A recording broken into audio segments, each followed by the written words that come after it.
Hello, ladies and Gen X. This is a little shoulder session that I've managed to record to further down my explanation that I've basically posted about rear delts on my Instagram. I've started by doing tricep pushdowns with my cone handles, so I was pretty warmed up, and then I started warming up with dumbbells, first with 36 kilos on a 45-degree incline bench, and then I moved up to 42, and then 46, which was the targeted weight. At the start of the week, I managed to get 6 reps, but this time I could only get 5. I was pretty beat up because this was the 6th session in a row. And I didn't take a rest day because, we all make mistakes. But I was still able to enjoy the session and really work my delts off, which is kind of the point of this session.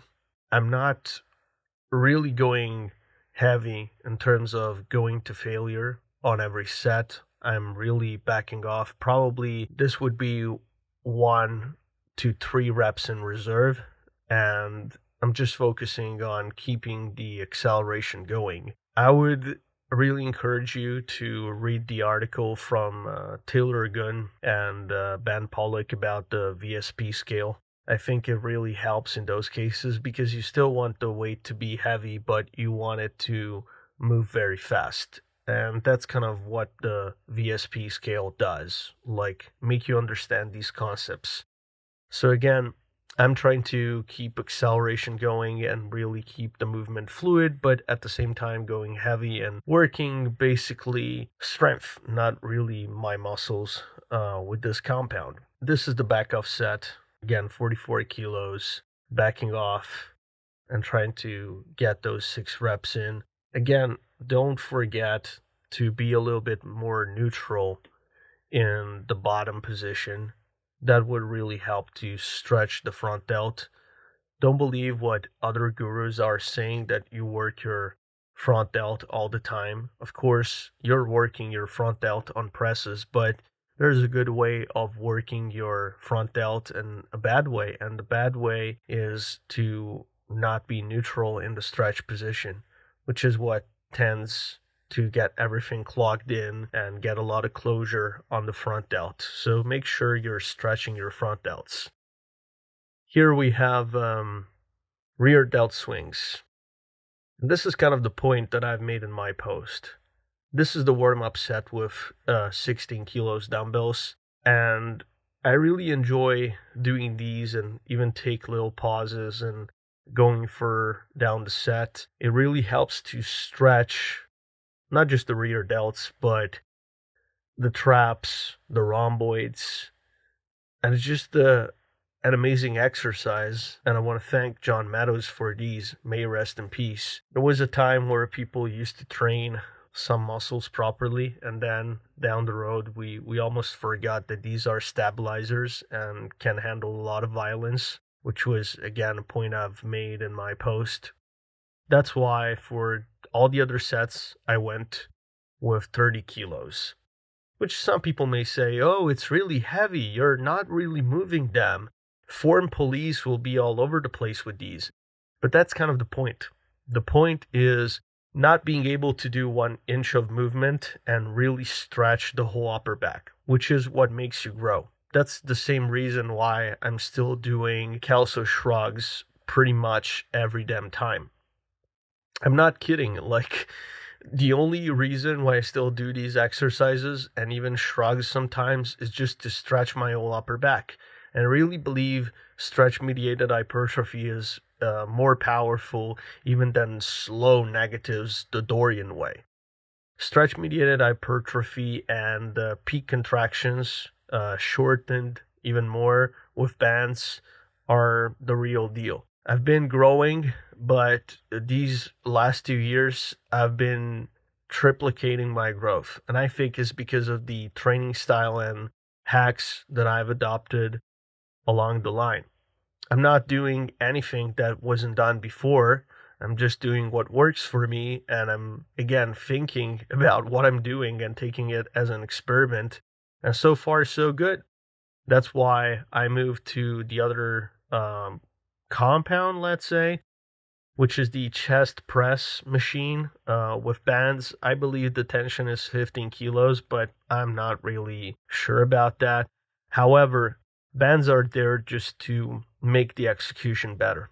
I've seen people on these machines, even from Hammer, doing all sorts of dumb stuff and trying to press horizontally. And you guys forget that when you're doing bench presses with a barbell, what you're doing is not just pressing horizontally, you're also pressing back. And the reason for that is because of basic biomechanics. So, whenever you're pressing with these machines, try to press up. Like, push away from you, but up. As you were if you're pushing, I don't know, a drunk lad in a club. Again, these are cluster sets or muscle rounds, whatever you want to call them. I rest in between mini sets of 5 or 6 reps for 15, 20 seconds, sometimes even less, just to refresh my mind, go back and keep the posture going. Because again, this session is very light, it's not meant to abruptly go to failure. So there are a lot of reps in the tank. And this is because I want to still keep working out the days after. If this was a real heavy session, I would be taking a rest day after that, but this is a light one. But again, bands are there to make the execution better. They are not there to add tension. I could add 3 plates with ease on these machines.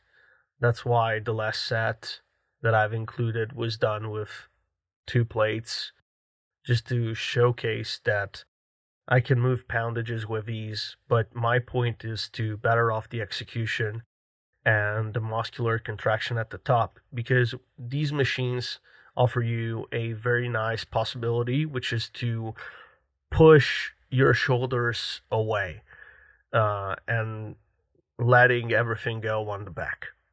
So you're letting your scapulas go, you're pushing with everything that you have as if you were pushing somebody away from you. And that's what also trains your pec minor, which is a muscle underneath the pec major.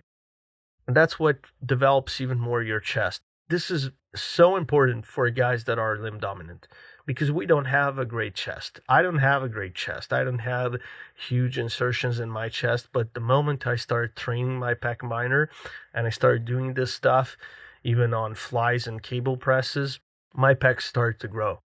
And I was doing powerlifting. I did some bench presses competitions, and I was good. I mean, 73 kilos. I was already benching 120, in my first year in powerlifting. Comp grip, with pause. So I know a thing or two. And trust me, my pecs never really grow until I start doing what I'm doing now. And the reason for it is because I'm working through the whole range, and I'm also using my pec minor at the top. Again, all these sets were not particularly heavy, just 20s, and then adding 5 kilos for the last set. Most people forget that you can take a moment to breathe. You can do isometric holds if you want, if you can handle them that day. I really don't believe you should have everything written down unless you are a real professional athlete, and so you need to have everything calibrated. But if you can, let's say, handle a nice isometric hold, even on your first reps, why not? It's just feeling again the muscle, feeling the stretch, and basically using stretch mediated hypertrophy while you're actually training, so you don't even have to do weighted stretches at the end of your workout. Because these machines are really awesome. These are, mid 2000, I believe. Techno Gym is probably my third favorite brand after Hammer and Panada. I say the Canadian American way. The reason why I really love Panada is because, I mean, the guys really think about what they are building. Technogym lost itself along the lines.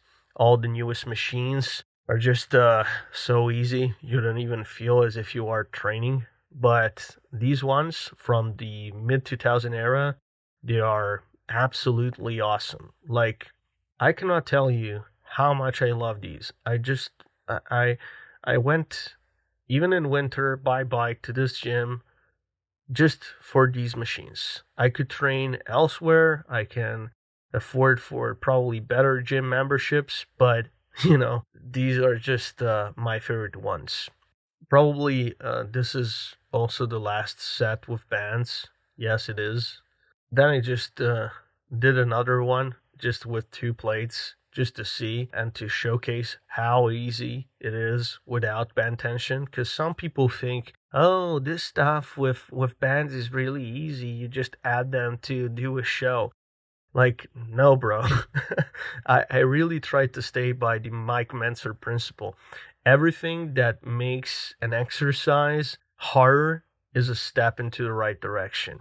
And yes, here I was watching my phone because, clients and people send me messages all the time and I got to be available, being a little professional with my fake business thing. Probably these are the last two clusters. Yeah, 5 reps on every one of these. And on the last two, really holding the stretch because that's what makes you grow. That's what really grows your chest. Holding at the end. That's it. I mean, they look easy, but they are not. Trust me. They look really easy once you view them like this, but they are not. They are not. And this is what I'm trying to explain and to showcase to people. Band tension is there to make you do things better and not just shortening the contraction. Because if that was the point, I would work mid range just with plates. But you cannot do this stuff with plates only, and we're gonna see why. This is 2 plates per side, and as you can see, it's easy after all the sets with bands. Really easy, really light, no challenge whatsoever, and I can hold even more the stretch. But with bands, it feels like swimming through jello. This is what I tell to all my clients. Now moving to lateral raises. I do them pretty heavy, and that's why most people are feeling kind of weird about it, especially on my Instagram. I've been using even 34 kilos on lateral raises. Here I'm using 20s. Uh, I just think you're not going to get the most out of your laterals with tiny weights. Form police is not going to like that, but I mean, just look at guys like Sean Smith, which is one of my favorite bodybuilders now in this modern era. You're not going to get big delts with little weights. That's just what it is. That's why we are moving to the other and last row and exercise for the day, which was a row which is biased toward the rear delts. I cannot really use the 45-degree pendle because it's not really 45-degree pendle. As you can see, the machine makes a little curve going up with the weight in terms of the leverage.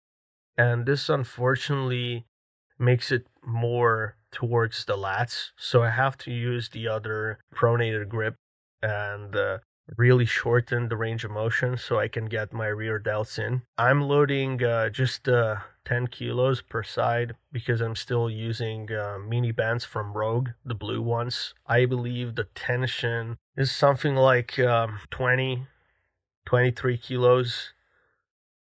And I really enjoy squeezing at the top everything because it just makes you feel more of where your rear delts actually are. And yet again, we are training them heavy. It doesn't appear so, but the tension combined with the weights is a lot. And you can see my rear delts even on camera. This is what bothers me about some people. They talk about lengthened positions, they show all these fancy exercises with cables and strange setups, but you never see the rear delts. In here is showing you a good set of rear delts built it just with 2 years of Olympic weightlifting and what, 2 years and a half in bodybuilding, just doing heavy rows and heavy rear delt work. And yeah, that's about it for today. Hope you like this one.